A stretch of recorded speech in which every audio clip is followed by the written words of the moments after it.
Hello everyone, this is Richa and welcome to my channel. और आज की वीडियो में हम बात करेंगे कि कनाडा में स्कूल्स किस टाइप के होते हैं, बच्चे किस तरह से स्कूल्स जाते हैं। और क्योंकि हम बहुत सारी कंट्रीज़ में जाते हैं, नई कंट्रीज़ में जाते हैं, तो हर कंट्री के एक डिफरेंट रूल्स होते हैं, डिफरेंट वहाँ के प्लान्स होते हैं जिनके बारे में हमें नहीं पता होता है। तो आज हम इस वीडियो में सब कुछ समझेंगे डिटेल्स में कि यहाँ पे स्कूल में एडमिशन्स बच्चों का कैसे कराते हैं किंडरगार्टन में।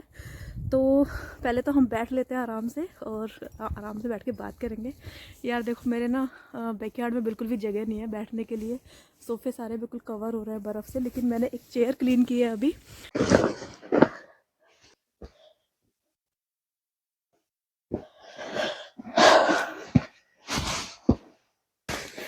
इसी क्लीन करके मैं यहाँ बैठ जाती हूँ, थोड़ी सी जगह भी बना लेती हूँ अपने लिए। तो यहाँ पे पूरी 1 फीट बर्फ जमी हुई है, पर ठीक है, आज बर्फ जम रही है और धूप निकल रही है बहुत अच्छी। लेकिन बहुत अच्छा लग रहा है क्योंकि ठंडी ठंडी धूप है ये, बट अच्छा है, विटामिन डी थोड़ी मिलेगी। आपको मैं एक बात बताऊं, यहाँ पे ना विटामिन के भी लोग कैप्सूल खाते हैं। यहाँ पे लोगों को ना 5 महीने सीधे सनलाइट नहीं मिलती, तो विटामिन डी की कमी पूरी करने के लिए यहाँ पे डॉक्टर्स हर बंदे को, छोटा बड़ा हर किसी को भी कैप्सूल रिकमेंड करते हैं। और यहाँ पे विटामिन डी के कैप्सूल खाते हैं लोग। तो मुझे तो ये आज नेचुरल मिली है, तो मैं आगे। और ये देखो यार, यहाँ पे कैसा हो रहा है, कितना अच्छा लग रहा है सूरज। देखो, ये देखो कितना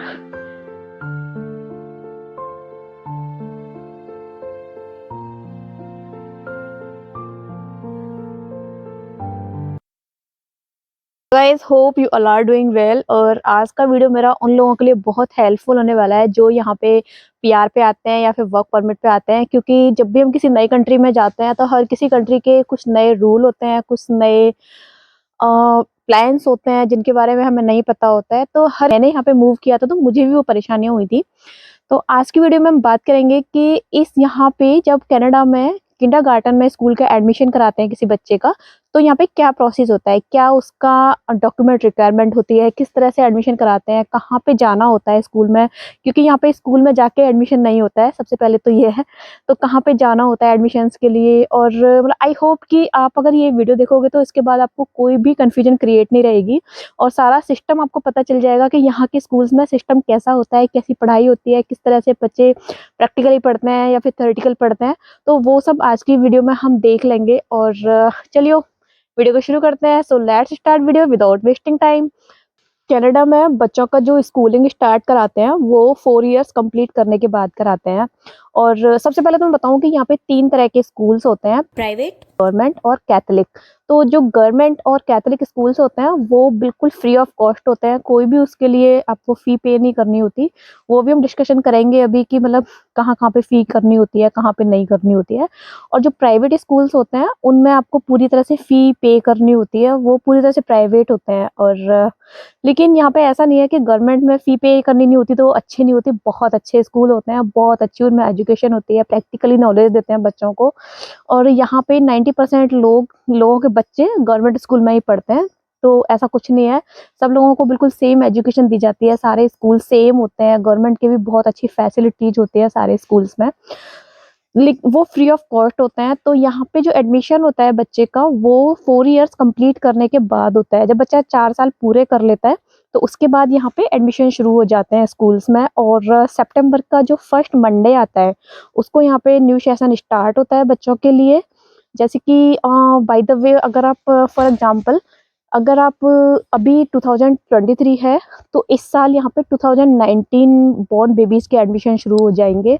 और 2019 के अगर जैसे सितंबर में अभी सेशन स्टार्ट हो जाएगा तो सितंबर में 2019 के अक्टूबर नवंबर दिसंबर बॉर्न वाले बेबीज तो 4 इयर्स पूरे नहीं करेंगे, लेकिन उनका एडमिशन भी यहाँ पे हो जाता है। तो यहाँ पे कैलेंडर वाइज चलता है कि 2019 में जनवरी टू दिसंबर किसी भी मंथ का बॉर्न बेबी 2023 में एडमिशन ले सकता है।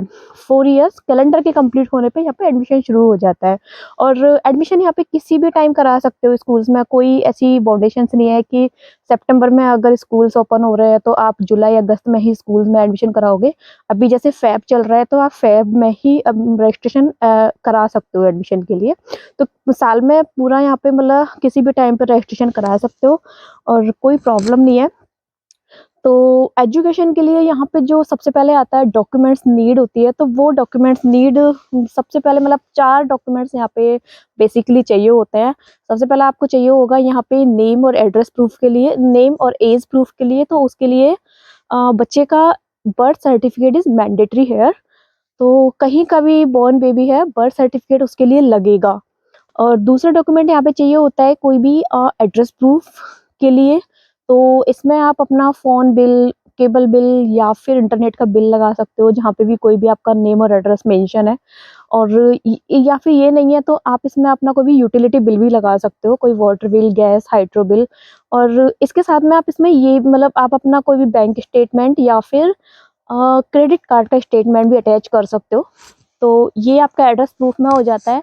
और तीसरा हमें एक डॉक्यूमेंट चाहिए होता है अपना इमिग्रेशन या फिर सिटीजनशिप स्टेटस के लिए। तो उसमें आपको अपना वर्क परमिट या पीआर लेटर की ज़रूरत होती है। अब जिन बच्चों के पेरेंट्स यहाँ पे स्टडी परमिट पे हैं, तो वो अपना स्टडी परमिट भी लगा सकते हैं। जो स्टडी वीज़ा पे आते हैं, वो अपना स्टडी परमिट भी लगा सकते हैं, वो भी यहाँ वैलिड होता है।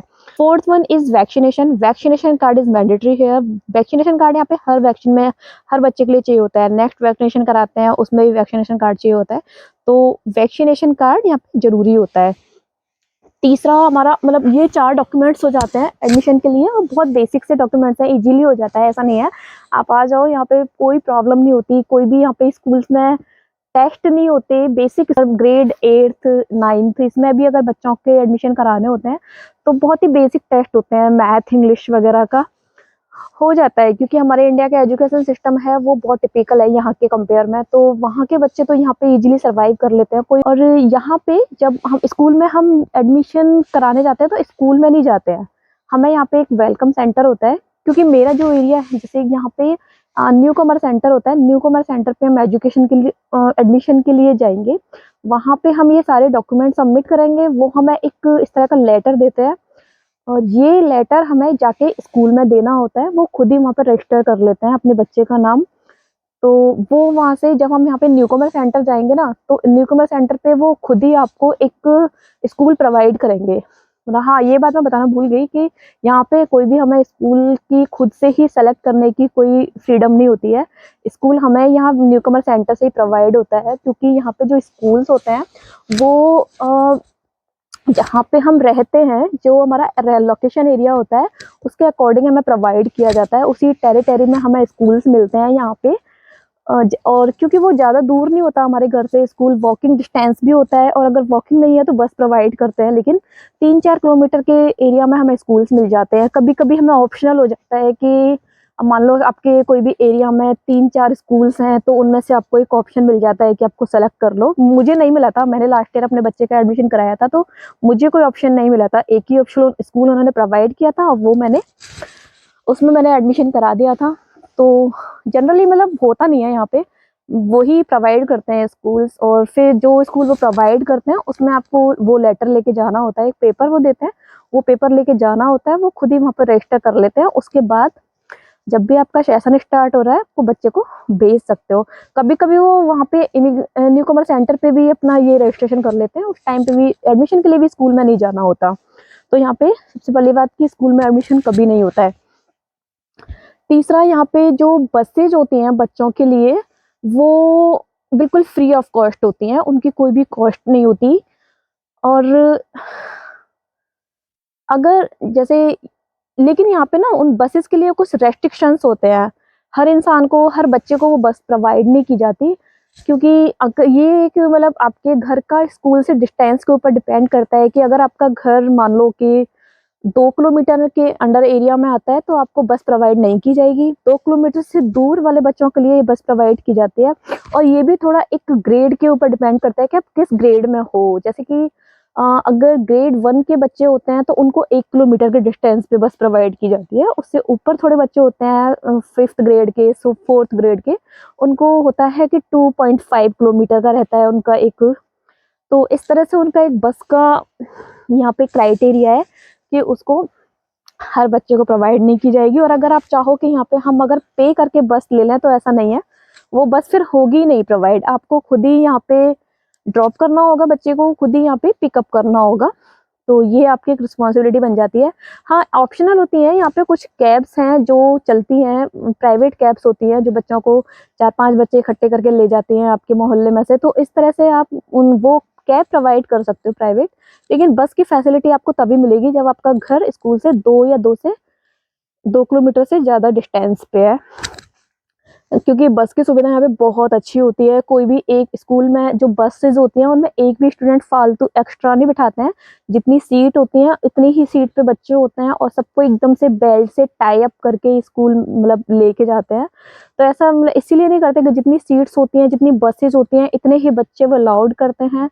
और स्कूल में यहाँ पे मतलब एडमिशन यहाँ पे हर किसी को मिल जाएगा। ऐसा नहीं है कनाडा में कि आप आओगे यहाँ पे थोड़ा जद्दोजहद करोगे एडमिशन के लिए कि एडमिशन के लिए कोई मारा-मारी है, नहीं। ऐसा बिल्कुल भी नहीं है। आप जहाँ पे रह रहे हो, आपके स्कूल में आपके एरिया में 3-4 स्कूल्स होते हैं, वहाँ पे कहीं न कहीं आपके बच्चे को एडमिशन ज़रूर मिलेगा। और क्योंकि कनाडा में तो आपको पता ही है 100% पॉपुलेशन यहाँ की एजुकेटेड है, 100% यहाँ का एजुकेशन रेशियो है। और क्योंकि यहाँ पे 12th तक एजुकेशन यहाँ पे मैंडेटरी है हर बच्चे के लिए। आप बच्चे को पढ़ने से रोक भी नहीं सकते हो। तो यहाँ पे स्कूल बहुत ईज़िली मिल जाते हैं और बहुत अच्छा यहाँ पे एजुकेशन सिस्टम है। लेकिन कुछ लोगों के पेरेंट्स होते हैं, कुछ टिपिकल टाइप के, तो उनको थोड़ा यहाँ का डिफरेंट लगता है कि यार कनाडा में पता नहीं कैसे पढ़ाते हैं। हमारे इंडिया का सिस्टम बिल्कुल अलग है, कनाडा का बिल्कुल अलग है, क्योंकि इंडिया में जो पढ़ाई होती है ना, वो बच्चों को कुछ इस तरह से होती है कि उनको रटाना है या फिर उनको इंजीनियर ही बनाना है। लेकिन नहीं, यहाँ पे जो पढ़ाई है वो बिल्कुल डिफरेंट है और बच्चों को 10th ग्रेड से ही एकदम अलग फील्ड में भेज दिया जाता है। जैसे जिन बच्चों का पढ़ने का मन नहीं है तो उनको वहीं से ही ट्रेनिंग देनी शुरू कर दी जाती है। किसी को प्लम्बर है, इलेक्ट्रीशियन है या जो भी कुछ फील्ड में उनका रहता है, और जिनको पढ़ना है वो फिर आगे जाके, तो यहाँ पे ट्रेनिंग है वो 10th क्लास से ही डिवाइड कर दिए जाते हैं सबके सेक्शन। और जिससे कि जो बच्चे नहीं पढ़ते ना उनको भी रोज़गार अच्छे से मिल जाता है। ऐसा नहीं है कि वो लोग यहाँ पे फिर मारे-मारे घूमते हैं।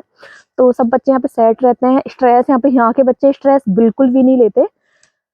जिस तरह से हमारे यहाँ पे लेते हैं ना कि आपको ये पढ़ना ही पढ़ना है, इंजीनियर बनना ही बनना है, तो यहाँ के बच्चों पे कोई भी स्ट्रेस नहीं होता। उनको फ्रीडम पूरा होता है स्कूल की तरफ से, हर तरफ से कि इसको जो बनना है उनके डिवाइड कर देते हैं। इवन मतलब मेरा बच्चा अभी K1 में पढ़ रहा है और उसकी जब भी एक्टिविटीज़ होती हैं और टीचर्स उसमें माइंड करते हैं कि कौन-सा बच्चा क्लास में किस चीज़ में ज़्यादा पेशेंस रख रहा है, ज़्यादा रुचि रख रहा है, तो उस तरह से ही ना उसके पेरेंट्स को भी वो कम्युनिकेट करते हैं कि इनको इस चीज़ में आगे बढ़ाओ या फिर इसका इस चीज़ में बहुत ज़्यादा इंटरेस्ट रहता है।